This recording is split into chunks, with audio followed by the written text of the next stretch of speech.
অভিনন্দন জানাচ্ছি বিরাট একটা গুরু দায়িত্ব সম্পন্ন করার জন্য। এটা শুধু আনুষ্ঠানিকতা না, এটা একটা ঐতিহাসিক মুহূর্ত। এটা বহু রকমের রিপোর্ট হয়, কমিটি হয়, রিপোর্ট আসি, গ্রহণ করি, আনুষ্ঠানিকতা পালন করি। আজকের যে আনুষ্ঠানিকতা সেটা তার বহু ঊর্ধ্বে। এই ঘটনাটা, আজকের ঘটনাটা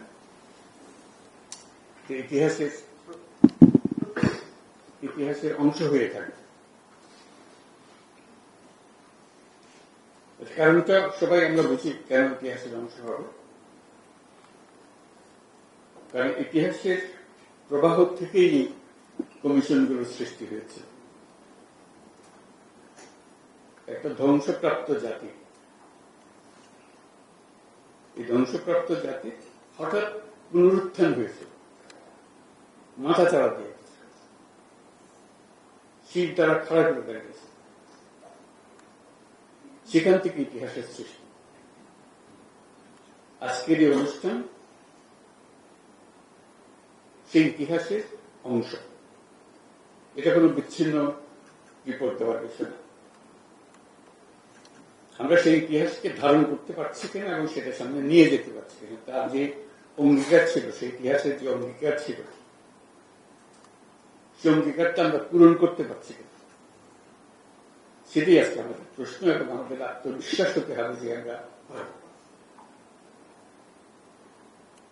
আজকে যে রিপোর্টগুলো আমরা হাতে নিলাম, ডেফিনেটলি এটা ইন্টেলেকচুয়াল একটা বড় এক্সারসাইজ দেশের জন্য। কেউ এটা তো স্বীকার করবে, কিন্তু আজকের গুরুত্ব তার ইন্টেলেকচুয়াল এক্সেলেন্সের জন্য। আমরা মানুষের মনোভাবকে, মানুষের স্বপ্নকে এর মধ্যে ধারণ করতে পেরেছি কিনা, সেগুলো হল মূল প্রশ্ন। তাহলে আমাদের বিচার হবে আমরা সেই স্বপ্নকে ধারণ করতে পেরেছি কিনা। আজকে তার যাত্রা শুরু হলো এই ঐতিহাসিক ঘটনার প্রবাহে। একটা উচ্চ অংশে আমরা এসেছি। আমরা একটা নতুন দেশ, নতুন বাংলাদেশ তৈরি করার স্বপ্ন নিয়ে এটার কাঠামো রচনা করার কাজ আপনাদের হাতে দিয়েছিলাম কমিশনের মাধ্যমে। স্বপ্ন আছে, এখন সেটার স্বপ্নগুলোর রূপরেখাগুলো খুলে ধরার জন্য। কাজে এটাই ক্লাসরুমে পড়া হবে, অনেক শিক্ষণীয় বিষয় থাকবে, সেটা ভিন্ন কথা। কথা হলো যে জাতির যে পুনরুত্থান হলো, যে স্বপ্ন নিয়ে পুনরুত্থান হলো, সেই পুনরুত্থানকে আমরা ধারণ করতে পেরেছি, তাকে এগিয়ে নিতে পারছি কিনা, সেটাই আমাদের বিবেচ্য বিষয় হবে। এটা এখানে শেষ না, এটা এই অধ্যায় শুরু হল। এই স্বপ্ন এবং তার অভ্যুত্থান পরবর্তী যাত্রা, সেটা শুরু একটা বড় অংশ আজকে প্রতিফলিত হয় আমাদের আলোচনা এবং এই প্রতিবেদনের ভিতর দিয়ে আমরা কি করতে চাচ্ছি, রূপরেখা যেটা অঙ্কন করেছি। এটার মাধ্যমে আমরা আলোচনা শুরু করব সবার সঙ্গে, যে সবার মন এর মধ্যে সায় দিচ্ছে কিনা, অঙ্গীকারগুলো পূরণ হচ্ছে কিনা। এটা হল আলোচনার দশকটা আপনারা তৈরি করে দিয়েছেন। সে আলোচনার পরবর্তী অধ্যায়টা কি হবে সেটাও আমরা জেনে রাখি। এটা মতৈক্য প্রচেষ্টা হবে, সবাই একমত হবেন, কিন্তু কিছু অংশে একদম একমত হবে। তাই হলে আমরা কি স্বপ্ন দেখলাম, নিজেরা একা একা স্বপ্ন দেখলাম, মানুষের স্বপ্নের অংশ নেই, সেটা তো হতে পারে না। আমরা কতটুকু সেই স্বপ্ন এখানে নিয়ে এসেছি সেটার জন্যই আলোচনা। এটা কোনো বাইরের থেকে চাপানো জিনিস না, ভেতর থেকে উদ্ভূত একটা জিনিস। সে আলোচনা হবে, সে আলোচনার নেতৃত্ব দেবেন আপনারা মতৈক্য প্রতিষ্ঠার জন্য। যেহেতু আপনারাই তাদের পক্ষ থেকে স্বপ্ন দেখেছেন, কিভাবে তাদের স্বপ্ন আপনাদের স্বপ্ন একাকার হয়ে যাবে, তার মাধ্যমে আমরা যেটা গঠন করতে চাচ্ছি, যেটা উদ্দেশ্য হল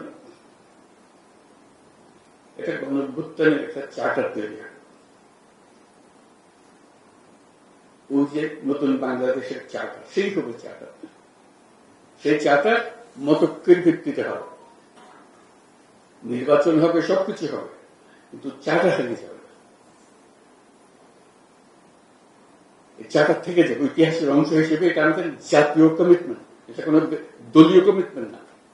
আমরা আশা করছি সব দল এই চার্টারে সাইন অন করবে।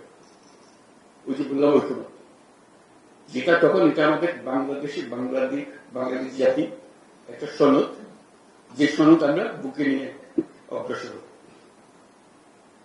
এবং যত তাড়াতাড়ি পারি, যত বেশি পরিমাণে এটা বাস্তবায়ন করতে পারি, বাস্তবায়ন করতে থাকবে। ভবিষ্যতে যে নির্বাচন হবে এটার ভিত্তিতে, এই চার্টারের ভিত্তিতে, সেটাও যেন ঐক্যমতের সরকার হবে, যে চার্টারকে আমরা ধরে রেখেছি, তার যত কিছু হোক এটা যেন আমাদের হাত থেকে ছেড়ে দেবে। তাহলে এই স্বপ্নের যে কন্টিনিউটি সেটা থাকবে কি করে? আমরা সেই স্বপ্নের কন্টিনিউটি চাই, বাস্তবায়ন চাই। নির্বাচন তারই একটা অংশ হবে, চার্টারের একটা অংশ হবে, ঐক্যমতের নির্বাচন হবে। তা না হলে চার্টার তো হারিয়ে যাবে, ঐক্যমত না।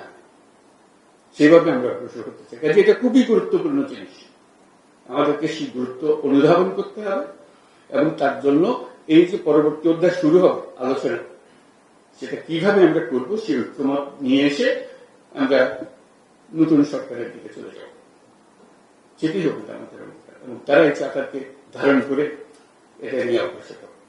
আজকে এই ঐতিহাসিক গুরুত্বের কথা স্মরণ করিয়ে দিয়ে আজকে আমাদের আলোচনা শুরু করতে যাচ্ছি। সবাইকে অভিনন্দন, ধন্যবাদ। এই কষ্ট করার জন্য অজস্র কষ্ট করেছেন আপনারা। জাতির পক্ষ থেকে আপনাদের সবাইকে, সদস্য এবং চেয়ারম্যান মহোদয় যারা আছেন, তাদেরকে আমি অভিনন্দন জানাচ্ছি।